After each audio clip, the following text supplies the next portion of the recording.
कृष्णा, श्री राधे राधे। प्यारे भक्तजनों, आपके चैनल श्री भगवत चर्चा में आपका स्वागत है। आज भगवत चर्चा में भगवान श्री कृष्ण से प्रेम किस सीमा तक किया जा सकता है, इस विषय पर हम चर्चा करेंगे। प्रेम सभी भगवान से करते हैं, प्रेम आप भी करते हैं, प्रेम हम भी करते हैं, पर भगवान से प्रेम किस सीमा तक किया जाए, प्रेम बढ़ कहां तक जाए। आपने देखा होगा भक्तमाल जी में अनन्य कथाएं आती हैं, सभी में आपने श्रवण कथाओं में किया है कि भगवान जितने भी भक्तों को प्राप्त हुए हैं, जितने भी भक्तजनों को भगवान के साक्षात्कार दर्शन हुए हैं, सभी को प्रेम के ही कारण हुए। बिना प्रेम के भगवान प्राप्त हो ही नहीं सकते, या प्रेम नहीं तब भगवान प्रकट हो ही नहीं सकते।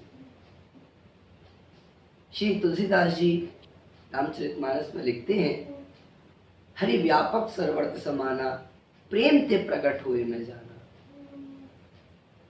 भगवान प्रेम से ही प्रकट होते हैं। वैसे तो श्री ठाकुर जी कहाँ नहीं है, हरि सर्वत्र व्यापक है, पर उनको प्रकट करने के लिए प्रेम की आवश्यकता है। वही प्रेम उस सीमा तक बढ़ जाए कि श्री ठाकुर जी को वैकुंठ छोड़कर अपने भक्त के लिए आना पड़े, उस प्रेम को ही प्रेम की पराकाष्ठा है।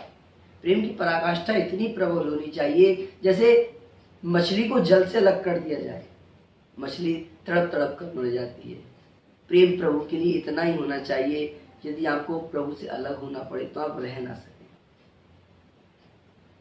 श्री दशरथ जी राम जी के वियोग में कुछ दिन भी ना रह पाए, इसे कहते हैं प्रेम की पराकाष्ठा। प्रेम इतना था श्री राम जी से कि वे जीवित ही ना रह पाए। ज्ञात था कि 14 वर्ष वनवास के बाद श्री राम वापस आ जाएंगे, पर 14 वर्ष व्यतीत कैसे हो। यही तो प्रेम है। और भक्तजनों, प्रेम में कभी किसी चीज की चाह नहीं होती है, प्रेम में किसी चीज की मांग नहीं होती है। यहाँ प्रेम में यदि आप प्रेम करते हैं और वहां आपने कुछ मांग लिया तो वो प्रेम नहीं हुआ। मैं तुमसे मांगू तो मांगू, पर तुम मत देना मुझे, तुमने कर दिया मुझे तो प्रेमी नहीं मजदूर हो जाऊंगा। प्रेमी कहाँ रहे हम? प्रेम में तो सर्वस्व न्यौछावर किया जाता है, प्रेम में कुछ मांगा नहीं जाता है। और देखिए, बिना प्रेम के ठाकुर प्राप्त हो नहीं सकते। सुदामा के तंदुलों में दखल ना थी प्रेम था, मालिनी कुब्जा की कोई शक्ल ना थी प्रेम था, धन्य की पूजा में कोई अकल ना थी प्रेम था, बाई मीरा के कीर्तन में नकल ना थी प्रेम था। कौन से हीरे जड़े थे नरसी की खड़ताल में, क्या बांध कर लाया था निर्धन फटे हुए रुमाल में। वन में भी जाकर था खाया द्रौपदी के थाल में, क्या समझकर बंध गए जगत पिता नंद के जंजाल में। जिनके झूठे बेर खाए उनकी क्या बात थी, दरअसल प्यारे भक्तों ये तो बस प्रेम की बात थी। प्रेम के बंधन में मोहन बंध गए, जो बनाया प्रेमियों ने बन गए, भाव तुलसीदास का पूरा किया। प्रेम के वश में आकर आप जो प्रभु को बनाएंगे, आपके प्रभु वही बनने को तैयार है। प्रेम के कारण प्रभु ने चक्की चलाई। त्रिलोकीनाथ प्रेम के वश में आकर रथ हाँकने पहुंचे, जिनके एक इशारे पर सकल विश्व पल जाता है, वो त्रिलोकीनाथ प्रेम के वश में आकर क्या क्या करने को तैयार है। शबरी जी ने अपना सारा जीवन न्यौछावर कर दिया। किस लिए? श्री राम जी से प्रेम के कारण। कि मेरे राम आएंगे। सर्वस्व न्यौछावर कर दिया, पूरा जीवन न्यौछावर कर दिया। 83 वर्ष श्री सबरी जी ने श्री राम जी की प्रतीक्षा की प्रेम के वश में, और श्री रामचंद्र जी बड़े बड़े ऋषि मुनियों के आश्रमों को छोड़ श्री सबरी जी के आश्रम पहुंचे, उनकी कुटिया पर पहुंचे, प्रेम के ही कारण। त्रिलोकीनाथ श्री कृष्ण जब उन्हें दुर्योधन ने निमंत्रण भोजन का भेजा तो उन्होंने निमंत्रण त्याग दिया और कहां पहुंचे?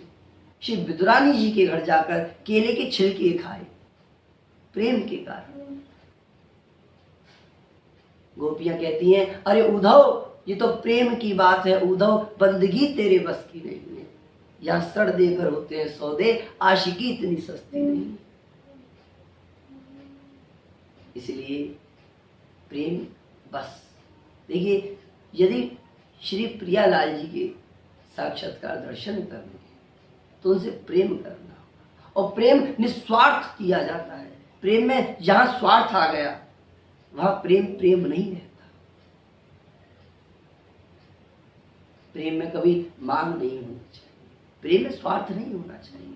जिस प्रकार एक माँ अपने बेटे से प्रेम करती है, उसको नहलाती है, धुलाती है, नए नए वस्त्र पहनाती है, क्या वो मैया अपने बालक से उस समय कुछ स्वार्थ रखती है? बच्चा छोटा है, क्या स्वार्थ रखेगी? उसी प्रकार हमें भी श्री प्रियालाल जी से इतना प्रेम करना चाहिए, इतना प्रेम करना चाहिए, हमें उस समय उनसे कोई स्वार्थ नहीं रखना चाहिए। इसी को निस्वार्थ प्रेम कहते हैं। और जब निस्वार्थ प्रेम है या सरलता है, वही भगवान प्रकट होते हैं। हरि व्यापक सर्वर्थ समाना, प्रेम ते प्रकट होए में जाना। आज की भगवत चर्चा में यही प्रेम की चर्चा पर करते हुए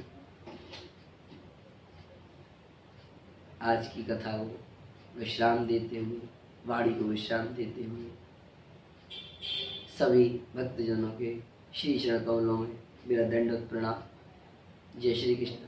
श्री राधे।